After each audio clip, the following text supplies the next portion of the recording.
Today on Load Buck Garage, I work on this Oliver track loader and make it more useful.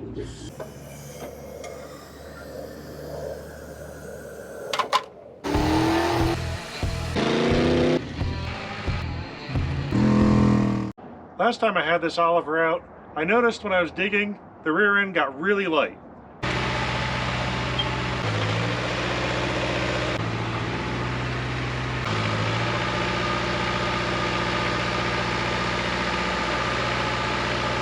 So I knew I needed to add some weight in the rear. One thing I didn't know, but I found out from some of your comments, people have told stories of these seats breaking off while going backwards, and you don't fall into the machine, you fall under the machine. And that's been concerning me. So right now I gotta figure a way to both add weight and add some support back here. This loader originally came with this,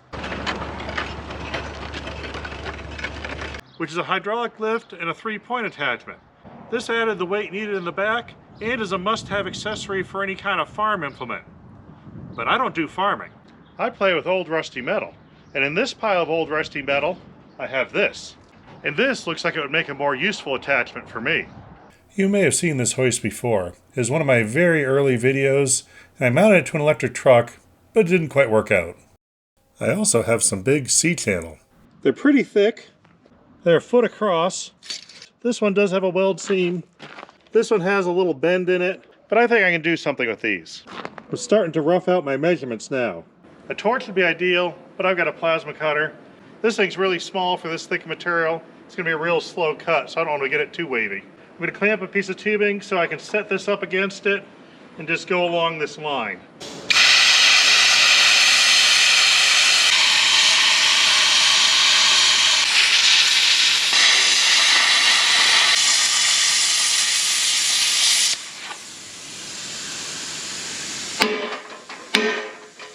The old attachment just bolted on, so I'm going to use the same bolts. Now when I cut these, I have one piece that bolts on, the other piece I want to attach at a different angle.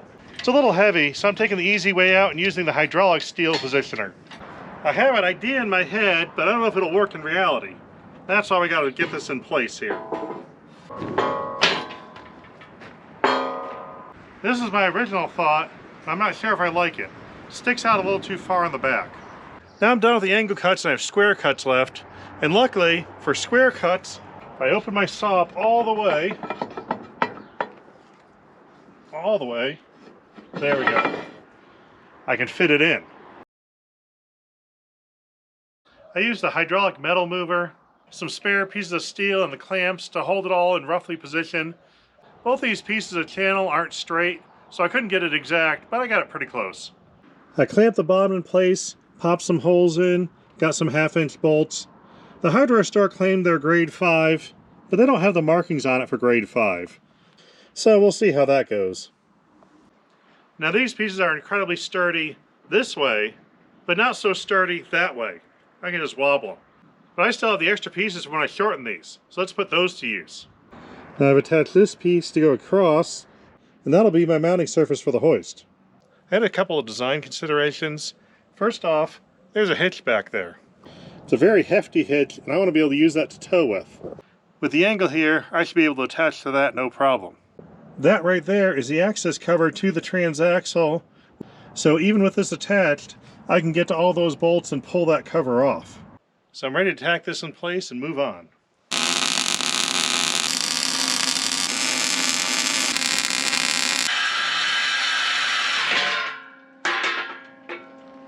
Now I'm trying to figure out where to place this hoist in the back. Now in a rolling around engine hoist, the width of the base limits how high it can go because you don't want the whole thing to tip over. But I have a pretty stable base here. So I'm going to go up higher than normal. I didn't know how high though. But then, as I was positioning it, I ran out of travel in my other hoist to lift it up any higher. And so I decided that was the exact height it needed to be. While I was at it, I used extra pieces of channel to make steps on each side. I considered leaving these points on because they kind of look like tail fins. They also look a little bit stabby. And I want to add an extra brace from the flat surface. So they got to come off. Well, that took a while. Well, as I stood here for the past hour holding that Sawzall, I was eyeing this area in here, and I think I can add some more bracing and a useful feature. Now these hoists normally have a brace that comes up and ties into this hole here to keep the whole thing from leaning forward. I've got that same hole here and a lot of distance from my main brace all the way up there. So I'm going to add something else. Something like this hefty piece of angle. Going all the way from here. I'm going to go past that hole all the way up to the thick material in this pivot point.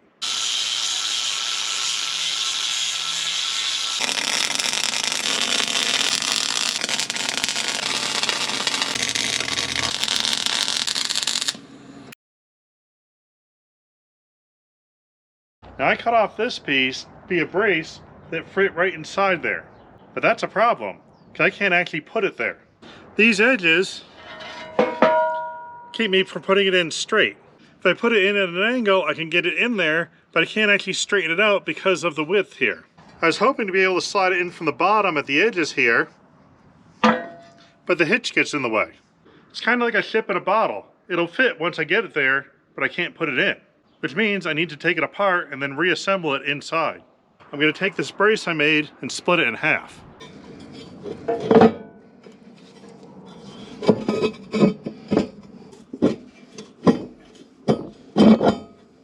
Now we got the ship and the bottle back together.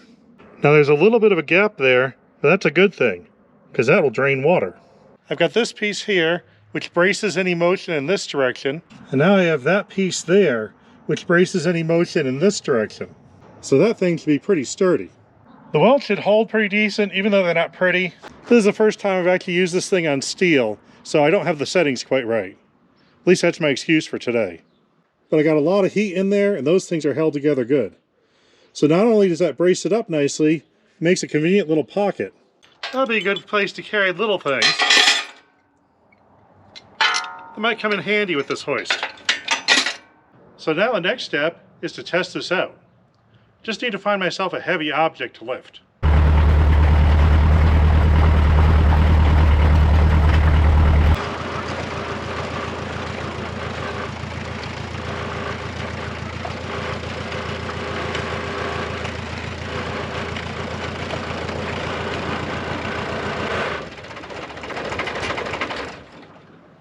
Oh look, here's a convenient heavy object. Let's pick that up. And now I'm going to stand out of the squish zone and see what happens.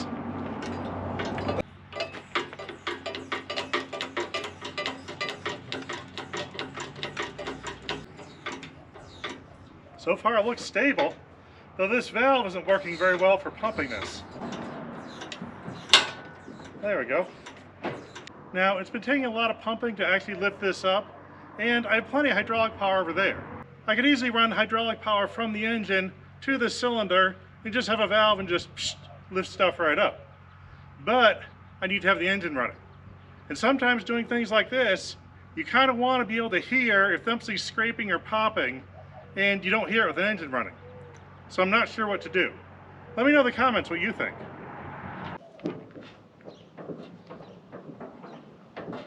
The front got a little bit light. Gotta throw a little weight in the bucket. That's better.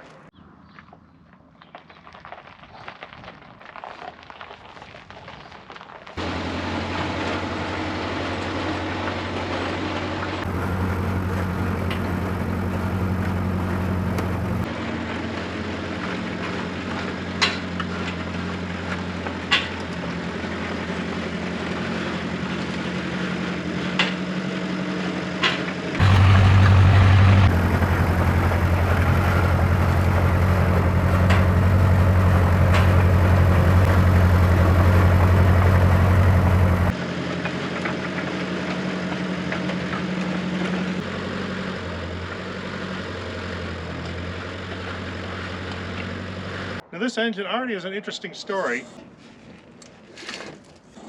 but that's going to be a different video. Then the story is going to get even more interesting. I'll give you a hint, that engine bolts up to the transmission in that truck. I'm definitely calling that hoist a win.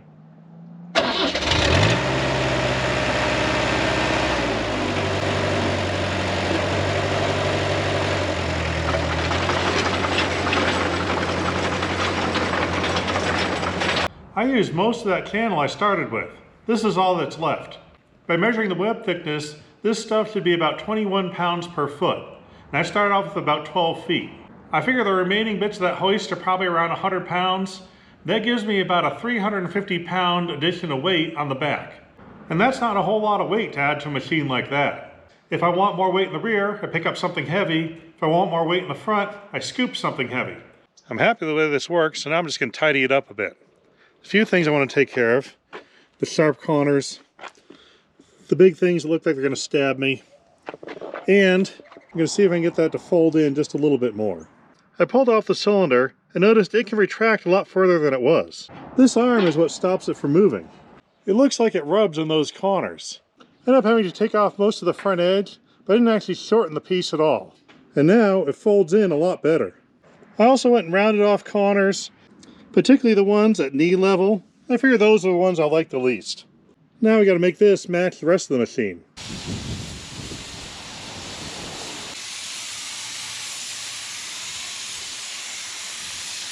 Going a little crazy with the spray paint.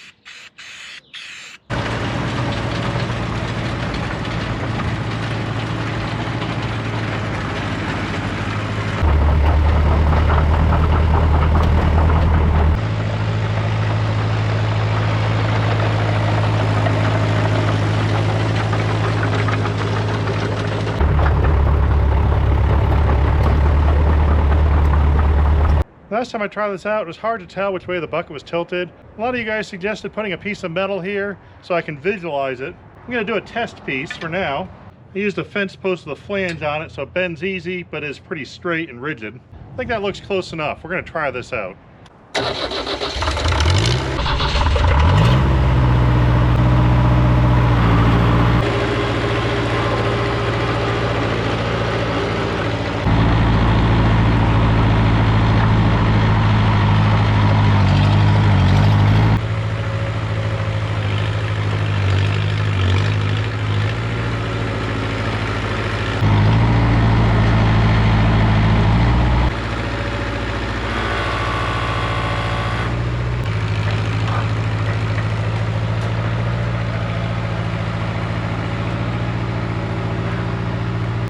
The first thing I noticed is that the extra weight in the back really improved the stability.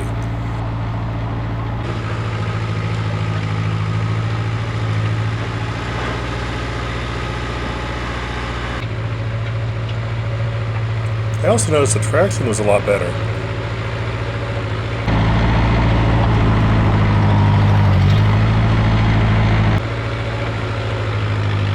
I could push a lot harder and it barely ever spun the tracks.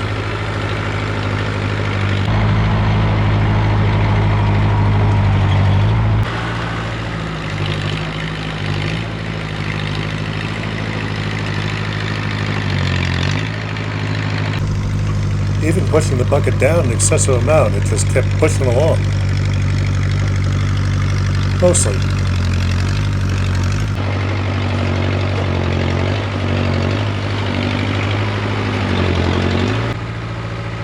I was really impressed on how just a few hundred pounds hanging off the back of this machine made such a big improvement. It felt a lot better now.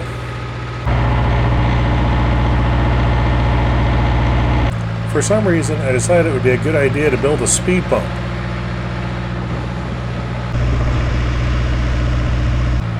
And then try driving over it. There was a casualty.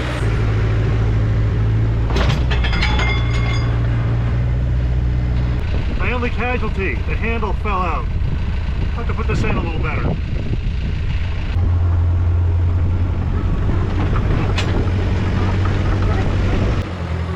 I figure I should probably straighten out the mess I made with the yard.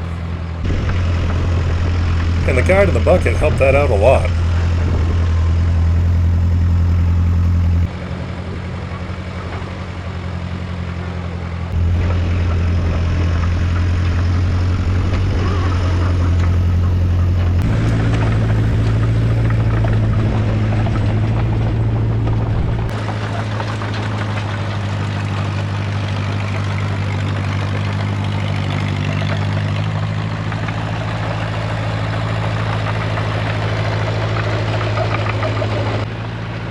Now it's time to head back to the shop to take care of a few last details.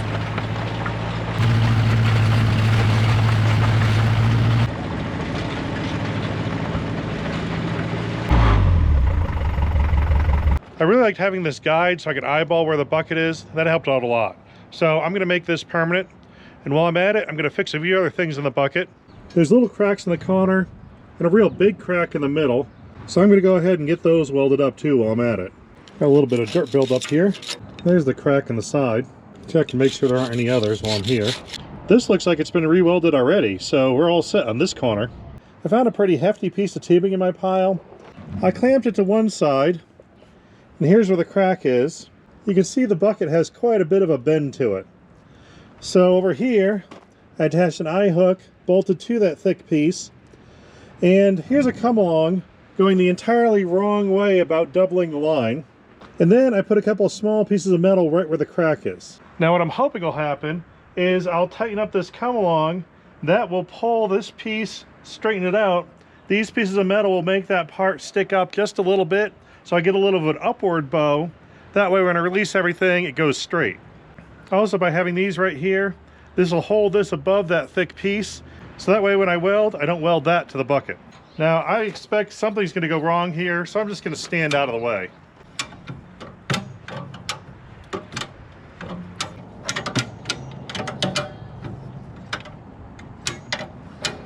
I need more attachment points out towards the edge of the bucket. Something up here. I got a solution to that problem that just arrived in the mail today. I've used stuff from Nylite before. They give it to me for free so I can show it to you guys. Normally it's lights or electrical stuff. I mean, light is in their name. But they do other things too. Like bucket hooks. They're thanking me. Talk about your fancy packaging. It's form-fitted foam. It's a hook, but it is nice and shiny. But more importantly, they look sturdy. We'll find out in a few minutes how sturdy they are. The hardware this comes with is actually graded. It's a 10.9 metric system, but 10.9 is pretty high. Flange nuts with the nylon self-locking insert. That's the way we install it. All I need to do is drill 2 holes and sandwich the bucket in the middle. I decided to mount these hooks right here on the upper corner of the bucket. The only problem is they're too big for my bucket. They hang over on both sides. I don't think it'll bother me too much here. The problem comes in with the backing plate. It's nice and big, which means it doesn't fit. I went ahead and took a piece of stock, pretty thick, and made my own backing plates. It won't spread the load out like these big ones that came with the kit, but this is a pretty hefty piece of angle anyway. I think it'll be okay. I also noticed these bolts have serrations under the head. Bolts that are going to resist turning and nuts with a locking feature. So these should stay on. Let's see how sturdy they are.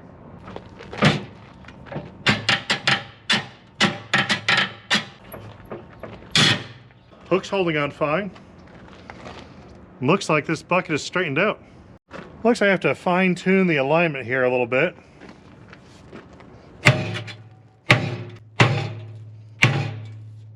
There, that's a lot better. Now this crack goes straight through and these fit pretty well, but I don't want to weld right on top. I want the weld to get in there. I'm going to make a groove.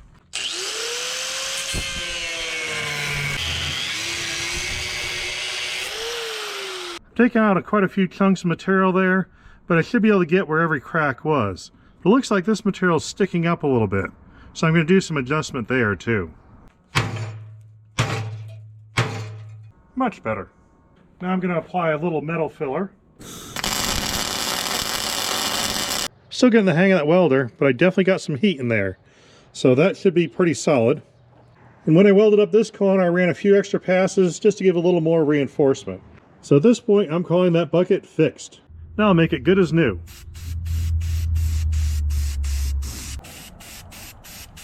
Like it never happened. I've got a convenient attachment point.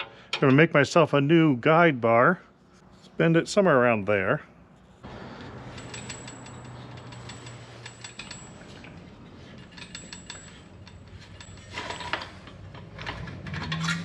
That looks about right. And let's call it this long.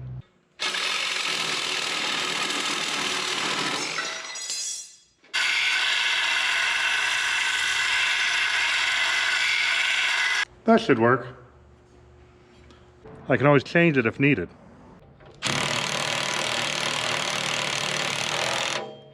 As I use this cylinder more, it's working better. I think those valves are stuck from sitting, but it still takes a lot of effort. I can't help but think about that big hydraulic pump sitting in the front of that engine. May need to upgrade this someday. Well, that's it for this video. I took a machine that I had already gotten working, but made it really able to do work. Before I was a little nervous using it, it wasn't very stable. Then I had to worry about the seat breaking and falling under the machine. Now with the extra weight, the stability is great.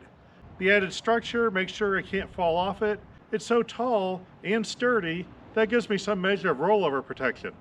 So I'm really happy with that whole add-on. And the best part is I was able to get rid of some stuff I had lying around. So it was really cleaning made fun. Hope you guys are having fun too, and we'll see you next time. I like these steps too.